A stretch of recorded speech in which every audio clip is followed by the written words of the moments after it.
할렐루야.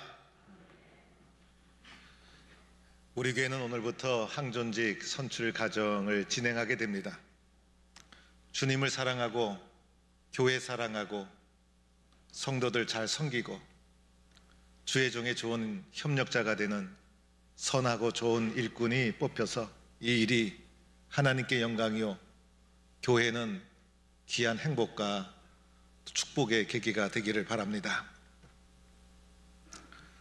모든 사건에는 원인이 존재하는 것이죠. 이유 없이 원인 없이 일어나는 일은 한 가지도 없습니다. 복음이 전파되고 교회가 부흥하는 곳에도 다 이유와 원인이 있는 것입니다. 복음을 위해 헌신한 분들이 있었다는 것입니다. 오늘날 한국교회 이 부흥의 밑바닥에 교회를 위해서 복음을 위해서 헌신한 수많은 사람의 수고와 그리고 기도와 땀 흘림이 있었던 것입니다. 오랫동안 교회를 위해서 수고하고 헌신한 그 결과 오늘 한국교회가 부흥하게 된 것이고, 이렇게 교회를 세우기 위해서 오랫동안 수고하고 헌신한 것에 비해서 어느 날 갑자기 공동체가 무너지는 것은 순식간에 무너지는 것을 보게 됩니다. 오늘 동북교회 신앙 선배들의 기도와 수많은 헌신의 결과 오늘 우리 교회가 여기에 존재하고 있는 것입니다. 교회를 자기 몸 돌보듯이 돌보고 헌신한 우리 신앙의 선배님들, 그리고 성도들을 잘 돌보고 주의 종에 잘 협력하고 순종했던 신앙의 선배들, 세상에 살면서 어렵고 힘든 일 있을 때마다 예배당 찾아와서 엎드려 눈물로 기도하고 서로 손잡아 주었던 아름다운 헌신의 결과로 오늘 동북교회가 여기 세워져 있는 것입니다.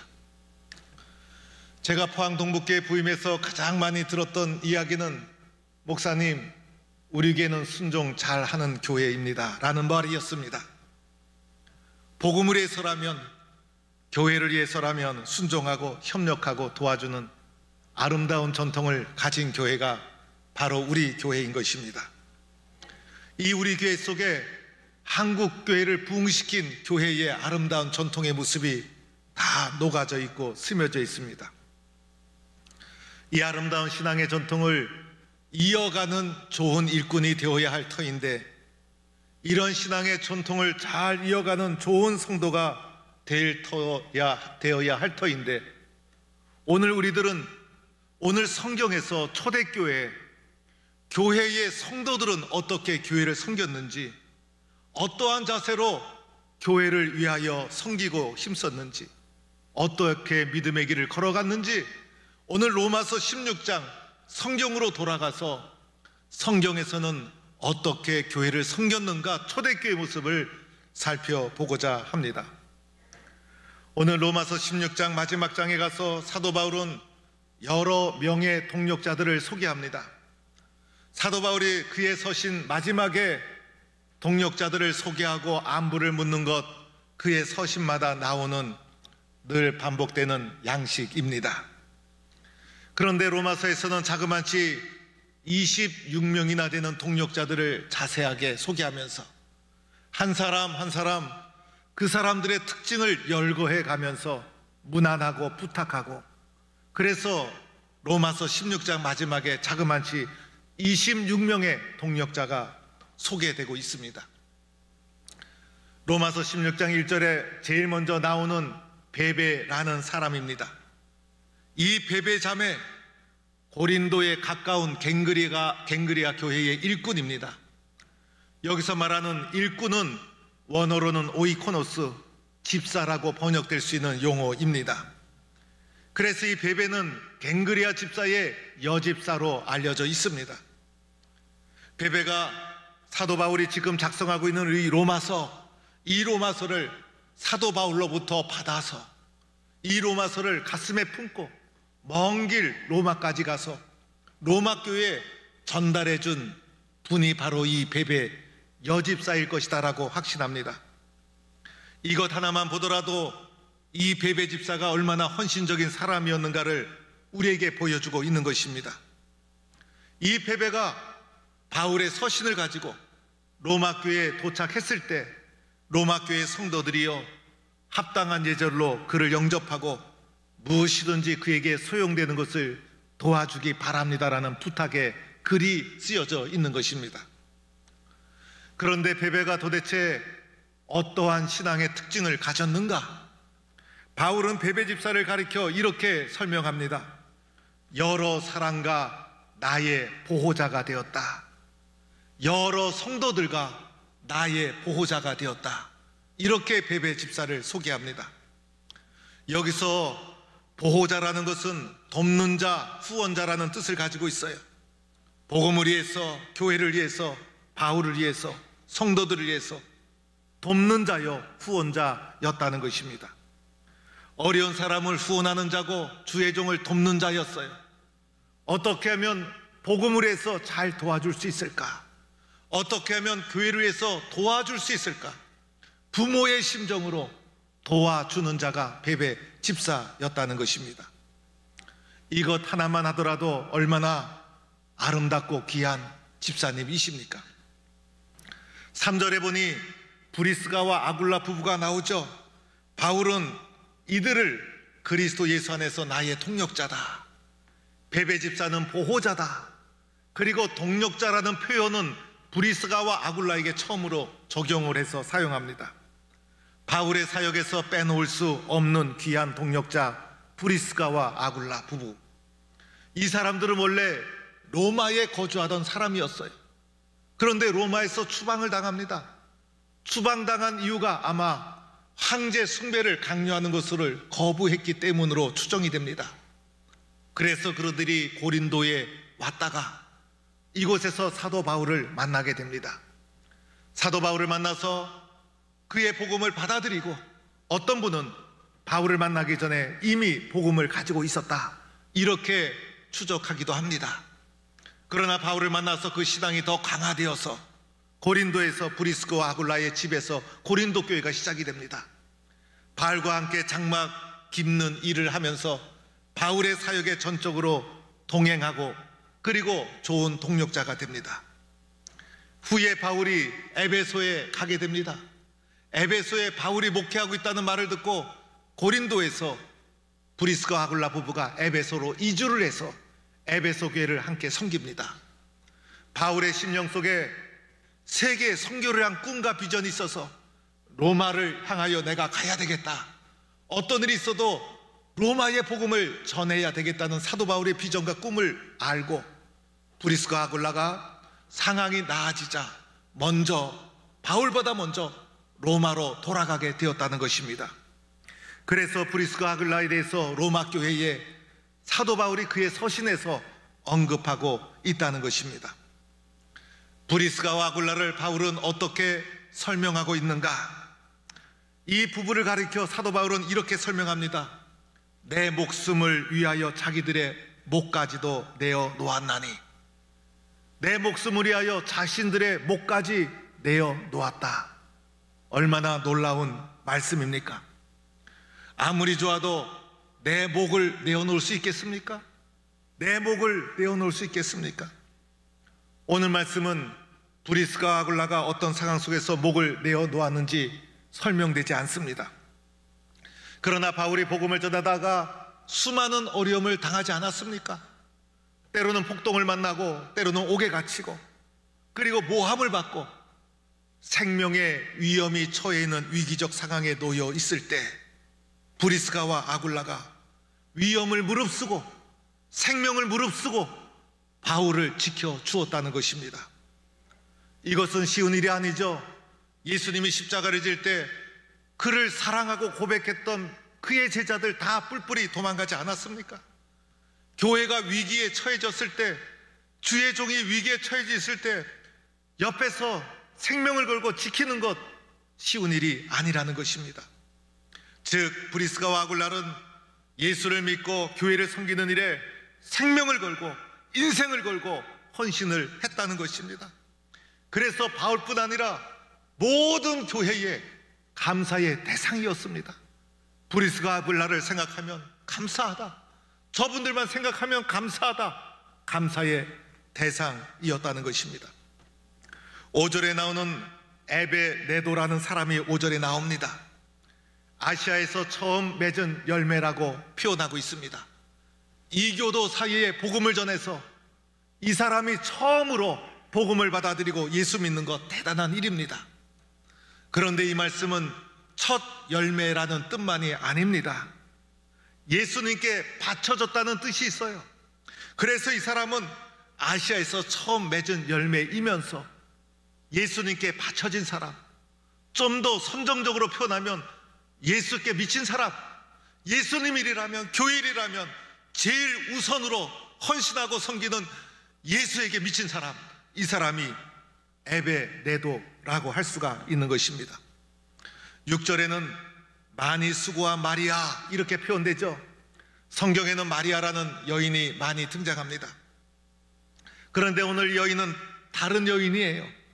그런데 오늘 로마서에 나오는 마리아는 너희를 위하여 많이 수고한 자, 너희를 위해서 많이 수고한 자. 우리 언어는 수고라는 표현의 강도가 나와 있지 않아요. 그런데 헬라어 언어의 수고라는 단어는 녹초가 될 정도로 수고하다라는 의미를 가지고 있는 단어가 사용이 되었어요. 녹초가 되도록 헌신된 봉사자가 마리아. 이 모든 것 초대교회 성도들의 교회 섬김의 모습이라 할 수가 있는 것입니다. 7절 말씀에 보면 안드로니고와 유니아, 이들은 바울의 친척이면서 이렇게 표현합니다. 나와 함께 옥에 갇혔던 사람이다. 바울과 함께 옥에 갇혔던 사람, 바울이 복음을 전하다가 모함을 받고 그리하여 옥에 갇힙니다. 다른 사람들은 피하고 도망갈 수 있었죠. 그런데 이 사람들은 옥에 갇힐 때 같이 옥에 갇힌 자였다는 것입니다. 바울이 체포될 때 도망가지 않고 그 현장에서 바울과 같은 제목으로 붙잡혀 가준 사람이었다는 것입니다. 고난을 함께 동행했다는 것입니다. 울 때 같이 울어준 사람이었다는 것입니다. 위로의 사람이었다는 것입니다. 심지어는 그들은 사도들에게도 존중이 여김을 받았다는 것입니다. 사도들에게, 목사에게 존중받고 존경받은 신앙의 사람.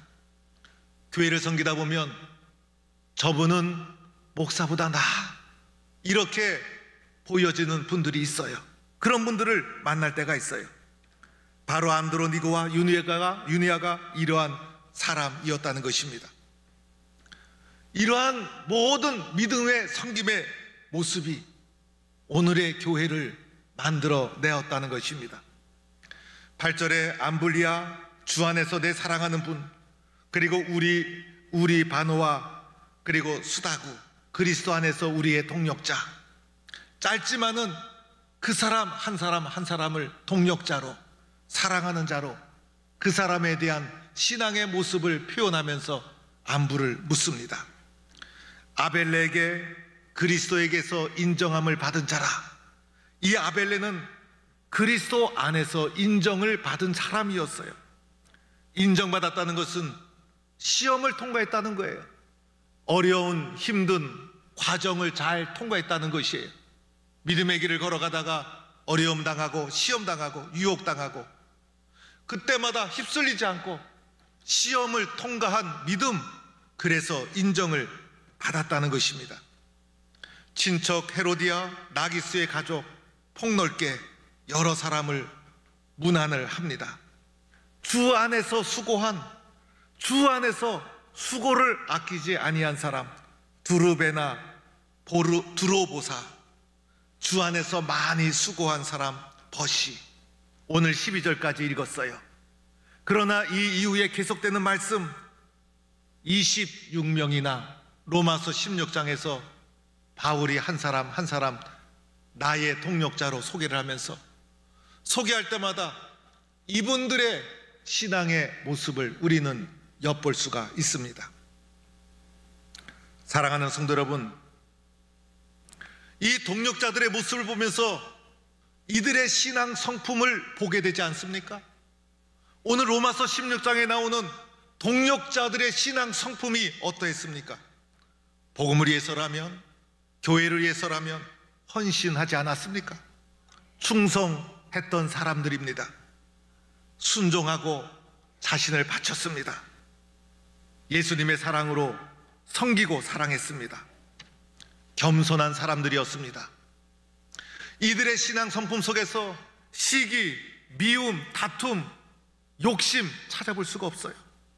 이들의 신앙의 색깔이 서로 돕고 겸손하게 섬겨주고 기도해주고 울어주고 아파해주고 궁일이 여기고 안타까운 마음으로 사랑을 베풀고 복음을 위해서 희생하고 섬기는 아름다운 신앙의 성품을 보게 됩니다.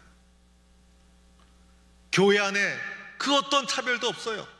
요즘 차별금지법으로 나라가 시끄러워요. 차별이 필요 없어요. 차별이 존재하지 않아요. 예수님의 사랑만 넘치는 공동체. 그래서 그 당시 사회가 어떤 사회였어요? 황제 숭배가 있었던 사회, 노예 제도가 존속했던 사회, 이방인과 유대인의 갈등이 있었던 사회. 이러한 세상 속에 살던 사람이 교회 공동체 안에서 그리스도 예수 안에서 차별이 없습니다. 빈부의 격차도 따지지 않고 인종도 따지지 않고 신분도 따지지 않고 그리스도 예수 안에서 하나가 됩니다. 서로가 동력하고 사랑하고 섬겨줍니다. 이렇게 교회가 세워진 것이고 복음이 전파된 것입니다. 이것이 초대교회 성도들의 교회의 섬김의 모습으로 로마서 16장을 통해 우리는 알 수가 있습니다. 여러분, 사람이 누구입니까? 사람이 어떤 존재입니까? 사람보다 이기적인 존재가 어디 있을까? 사람보다 무섭고 사람보다 악한 존재가 어디 있을까? 호랑이가 무서운 게 아니라 사람이 무서운 사람이에요. 사람은 철저하게 자기중심적인 존재, 철저하게 나만 챙기는 존재가 사람 아닙니까? 나만 이해하고 나만 생각하고 내 이름이 알려져야 되고 내가 출세해야 되고 내 욕심이 채워져야 되고 나만 사랑해 주길 원하는 이기적인 본능이 사람이라는 존재입니다. 내 입장에서 섭섭한 마음이 얼마나 금방 들어오는지 몰라요. 다른 교회 상황을 보면 사랑한다, 축복한다, 한 교회를 섬기며 신앙생활 형제처럼 신앙생활 잘 하다가도 항정직 선거만 하고 나면 갈라지고 다투고 시험이 드는 일 벌어지고 있어요. 얼마나 부끄러운 일입니까? 세상만 못한 일이 벌어지고 있어요. 지난 주간 이틀 동안 제가 몸이 몹시 아팠어요. 온몸이 몸살이 나고 너무너무 힘들어서 아무것도 못하고 이틀 동안 그냥 누워 있었어요. 견디다 못해 병원에 가서 잠시 누웠다 왔어요. 그동안 과로가 누적되기도 하였지만은 나도 모르게 신경을 썼던 모양입니다. 이런저런 얘기가 들려오니 제 마음이 편하지 않았던 모양입니다. 저에게는 모두가 사랑하는 성도들이요, 모두가 소중한 성도들인데 왜 마음이 쓰여지지 않겠어요? 우리 모든 성도들이 잘 되는 것이 저희의 기도요, 저희의 소망입니다. 그런데 오늘 말씀에 나오는 바울과 동역자들의 모습 보세요. 다투는 모습이 있습니까? 시기하는 모습이 있습니까? 욕심을 찾을 수가 없어요. 섭섭하다고 말하는 사람 등장하질 않아요. 모두가 겸손하고 아낌없이 봉사하고 희생하고 최선을 다해 사랑합니다. 어떻게 이렇게 할 수 있었을까? 어떻게 이렇게 할 수 있었을까? 그것은 바로 예수님의 십자가의 사랑 때문이었습니다. 여러분, 그렇지 않습니까?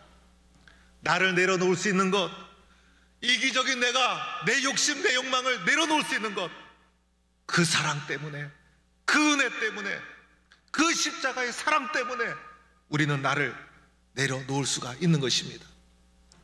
저는 이러한 동력의 모습을 로마서 16장을 묵상하면서 제목을 잡을 수가 없었어요. 표현할 단어가 없었어요. 그래서 그냥 눈물 나는 동력자들, 눈물 나는 동력자, 우리들은 서로 눈물 나는 동력자로 교회를 섬기는 하나님의 백성들인 것입니다. 우리는 잘못하면 내 욕심에 눈이 어두워서 예수님의 십자가의 사랑을 놓칠 수가 있어요. 그러나 반대로 예수님의 십자가의 사랑을 붙잡고 예수님의 십자가의 사랑 때문에 내 욕심을 내려놓을 수 있어야 한다는 것입니다. 그래야 더 큰 은혜를 받고 더 큰 사랑을 누리고 그리고 이 세상으로부터 구원함을 받는 것이고 이 땅에 하나님 나라를 이루어가는 하나님의 동력자로 쓰여질 수가 있는 것이고 그 삶이 의미가 있고 보람이 있고 축복된 삶이 되어질 줄로 믿습니다. 여러분, 뿌리가 다른 두 나무가, 종류가 다른 두 나무가, 완전히 다른 두 나무가 옆에서 자라다가 위에서 줄기가 탁 붙어서 엉켜져 있는 나무가 있습니다. 이 나무를 열리지라고 합니다. 서로 다른 나무임에도 불구하고 옆에서 자라다가 줄기가 탁 만나서 완전히 붙어버린 것입니다. 서로 문질러 껍질이 깨어지고 생살이 찢기면서 두 나무가 다름에도 불구하고 한 나무로 붙어버린 것입니다. 그러다 보면요, 나이테도 같아진다고들 합니다. 한 나무가 죽으면 붙어있는 그 옆에 나무가 양분을 공급해 주어서 살도록 해 주기도 한다는 것입니다.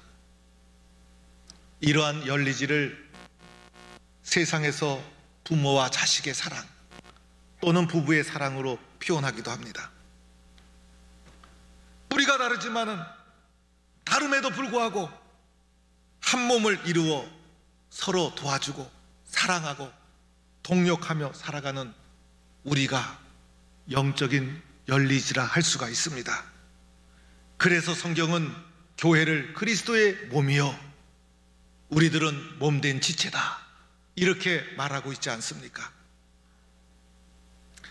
세상의 시련과 고난을 함께 이겨나가는 영적 열리지, 다름에도 불구하고 서로가 서로를 살리는 하나된 영적 열리지, 이런 영적 열리지가 되어서 초대교회 신앙 전통 이어받아 동북교회를 통해서 이 땅에 하나님 나라를 이루고자 하시는 주님의 선교적 사명에 순종하고 최선을 다하는 아름답고 복된 주님의 눈물 나는 동력자들 다 될 수 있기를 주의 이름으로 간절히 축원합니다.